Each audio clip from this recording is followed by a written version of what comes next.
It's another busy weekend of racing action. Jason Weaver's alongside us as we look ahead to the weekend action, of course, with York just around the corner. And obviously, Jason with us every single day on the Knavesmire. What a week. What a race we've got on Wednesday to look forward to. Ombudsman versus Constitution River. I mean, that's one of the matchups, isn't it? You know, a lot has been talk in Newmarket regarding Trawlerman. We see him with his goggles on around the town, and then they come off his racing. I mean, we've had another ridiculous, crazy week. Thank the Lord for all of the all-weather surfaces that they've got now, and I'm sure that they must be piling the water on the ground, just keeping it decent for all. But yeah, some amazing matchups, and always that meeting. You know, listen, I'm the Haggis groupie, aren't I? So he's bound to have a good few runners down there at that meeting as well. But a track that some people absolutely love it. Some people can never really get a handle on it. I always find that class tends to come to the top at York. So much class on show. You mentioned him already. Let's crack on then. We've got a race to look forward to. Try and line the pockets out of York next week. You see your Haggis group. He's got the 5 in the Jeffrey Free. Dubai on a bit of Globetrotter, a grand old servant. Does he kick off a winning streak for favourite backers? He has amassed 5.4 million in prize money, most of that over in Randwick and different parts of Australia, also in Hong Kong as well. It's his 38th lifetime start, and he steps up to the extended 1.5 a furlong for the very first time. And look, furlong, 220 yards, 200 meters. So it's 300 meters that he's going to have to go further. But I don't know. I still have it in the back of my mind that some of his absolute best form, if you like, was over 1.25 miles. I've got a slight question mark. Listen, Table Talk and Mount Atlas, there was nothing between them at York last time. Table Talk is £3 better off, and he's got some strong form here. Who is the rider? Well, it's none other than Safi Osborne, of course, who had a brilliant weekend at the Shergar Cup. I think she'll get us off to a flyer. Table Talk. We'll take on the Jolly. Yeah, it cost me a little bit of York when run her down by Mount Atlas. Obviously, Ross Orion serving his band. Safi comes into the breach. She's got a few good rides as well this weekend. Let's look at the sprint then at 155. It's that man again, Haggis, with a favourite, Kinswoman. Yeah, I mean, I suppose an improving type, if you like, Kinswoman, but she was really decent last year. It hasn't quite clicked into place with her so far in the current campaign. You remember when we were at Glorious Goodwood and I was all over Glamorous Breeze and she was only outpointed in the closing stages. I just felt, and I'm being ultra picky here, but she got into a bit of a bargain match in the early stages, just enough to knock her out of her rhythm, and then she was picked up by Twilight Calls. I think that form is rock solid. I mean, lots of them in here. Rhythm and Who's last year's winner, Ziggy's Triton, White wins, then runs awful, and Regal Envoy at the top has been a little bit hit and miss as well for William Knight. But I just feel that Glamorous Breeze, she nearly did as the favourite at a big price last time. She might not scrape into the each way price this, but she has got to be on the premises. Interesting. Glamorous Breeze. Well, I'm just saying we're going to move on to the 235. We've had two Haggis favourites. He's not gone for either. Right, third time lucky. Scoville for the Haggis team. Not the favourite. Definitely going to get the pick, though. What a big run it was all the way around the outside from stall number 18 over the mile. Not only are you positioned right out on the track at Goodwood, but it's uphill on a camber. Used a load of petrol to get up and go round the outside and was still in contention with a furlong to run. Now, a straight 7, some good horses in here. Witch Hunter, who's done us a favour. Addison Gray actually won the Grays race that will be run on back up at headquarters last year. Great Acclaim as a real solid individual. But Scoville, I think he's been underestimated in the market and was used up from a very poor draw last time. I knew we'd get there eventually. There we are. There's his Haggis horse. In for the day. May not stop there either. Right, the feature race is the Group 2 Hungerford Stakes over 7 furlongs. Cracking line-up. A few of these running the Lennox, of course, at Glorious Goodwood. Interesting one, Coppell stepping up in trip.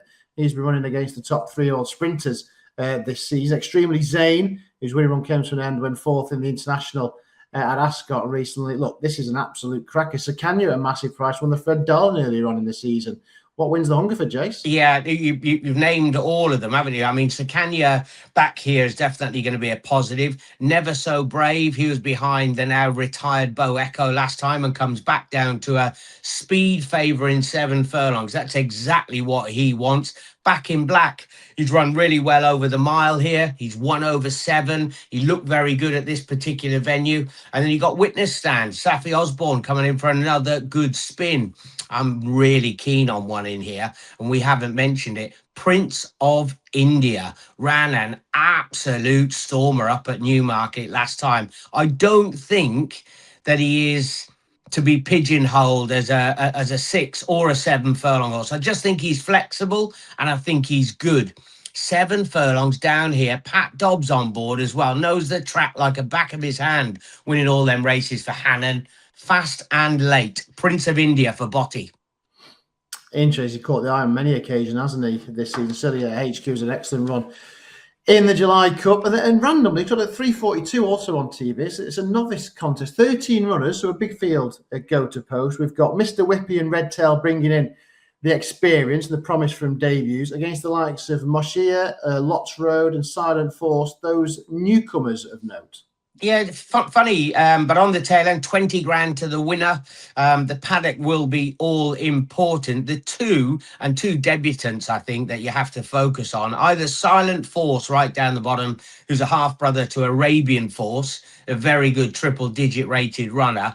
The one that really takes the eye, though, Moshia, who goes for Owen Burrows and Callum Rodriguez. Now, Callum has sort of had a difference of opinion with the Bethel team, and this is where he's ended up landed at the moment. Moshir has got some very, very big entries towards the back end of the year. The Champagne at Doncaster, the Royal Lodge up at headquarters at Newmarket as well, and he was 185,000 guineas as a yearling. Look, the paddock, as I said, will help as guide, but I would say that he's the real deal for Owen Burrows. Okay, the Mashir then in the novice contest got a big career ahead of him. Let's head up north to the Garden Racecourse then. We're at Ripon, a couple of races to look forward to at the Great St. Wilfrid. But prior to that, we'll get a clue about the draw, really, because we've got 20 runners over the 6 furlongs. And again, Ripon's one of those tracks, I think, course form is key, having experience of the ridges. Yeah, I think so. We got a Dorney Lake, who managed to win last time, has been put up £4 for the Southall win. Glory Hyde, who's been winning at Redcar and then on a couple of occasions here at Ripon, but from marks a little bit lower, 68 and 75. If ever there was one laid out for the race, surely it's Grant Wood in here for Paul Midgley and Jason Hart. Massive eye catcher, won a close 4th here last time. Seemed to get a little bit lost on the ridge, got flying again, hit the line really strongly, and from a perch of 77, looks dangerously well treated for the 2024 winner of this contest. Okay, Grant Wood then. Best luck to connections of that one and Paul Midgley. And then we've got the big handicap, the big betting race, the Great St. Wilfrid. Interestingly, a Ram, one of the best sprinters, one of the group race sprinter, really, been banging his head in that. Top weight, which means that 40%, 6 of the 15 are out the handicap here.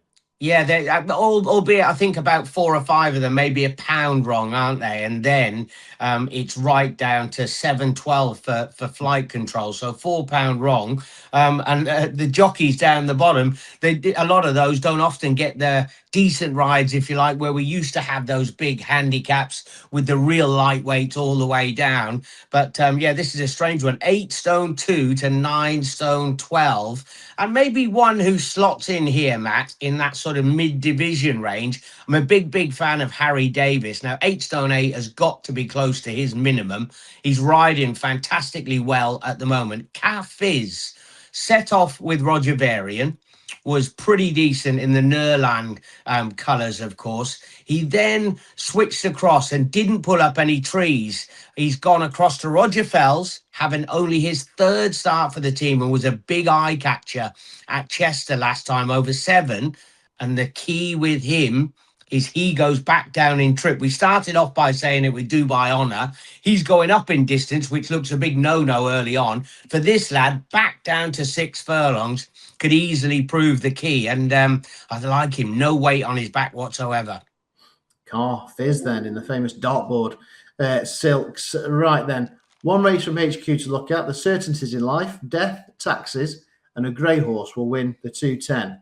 Just a case of which one. And we've got so many regulars. Strike runs in this every year. He absolutely loves it. He's prominent in the market. Havana Blue been knocking his head against the door, run a second itis. Which grey comes out on top, Jace? Yeah, and also another one, Act of Violence, only recently gone across to Tony Carroll's stable. Sylvester is getting himself lower and lower, isn't he? Looking forward to the Nunthorpe for the juvenile, obviously, where he'll have to miss breakfast. And Act of Violence got put up £8 for a runaway success at Ripon last time. There's one in here that takes my fancy. Used to be trained by Haggis, has gone across to Stuart Williams, picked up for $7,500 at the sale. So obviously comes with a little bit of a warning, but Maelstrom, his return to action at Windsor wasn't a bad run at all. He was very, very keen behind Another Abbott. Another Abbott went off just about favourite for the big final sprint they had there the other evening on Monday. So I think the form is decent. It's only his second try for the team. Jack Doughty gets the call. I think he might even sneak into the each way price as well. Maelstrom each way for the Greys. Yeah, decent operator. Stuart Williams are getting these cast-offs as well. Right, there we are. Rattled through. 8 races covered. 2 things to ask you. First of all, what will be your best bet of the weekend? I think it's got to be Prince of India, hasn't it? I mean, I go through that race, and obviously the reason that he is such a healthy price is because Back in Black will have his fancy, his people who'll follow him. Never So Braid will have his backers. Witness Stand, Extremely Zane. You've got so many that are making the market, and all of a sudden he's pushed out there. I'm sure he's around about 7s, something like that. I think he's an absolute cracker in our 310. There we are then. Prince of India, the best bet of the weekend. And just one other thing, I'll catch you on the hop a little bit here. York next week, 4 days. Any early thought, anything that catching your eye, anything you're really thinking you want to be with, or just looking forward to some? Do you know, and only because I've been looking at the pedigrees, Silent Force is a half-brother to Arabian Force. Now, we haven't seen Arabian Force out forever, but he's got a couple of entries at the Dante meeting, so he could easily go well. He's in the Sheikh Rashid colours, the yellow with the black stripe. He could be an absolute player. And what about Baccio? I mean, how good was he? You've got to, we're talking about Sylvester getting down to ride the filly at a very lightweight. Baccio, 3-year-old in there. He's a fascinating contender in the Nunthorpe. His win at the Royal meeting screamed that he was a group horse in a handicap. And what happened? Now he gets a flat bowling green to run at. I'm underestimating him at your peril. Yeah, it's going to be fast and furious in the Nunthorpe on Friday, the features. Cannot wait for Wednesday either. Ombudsman versus Constitution River. Sign me up for that every day of the week. Brilliant 4 days coming up at York. Hopefully we can have a few winners. I've got a nice betted balance to go to war with on the names. My cheers to Jace. Best of luck, whatever you're backing this weekend.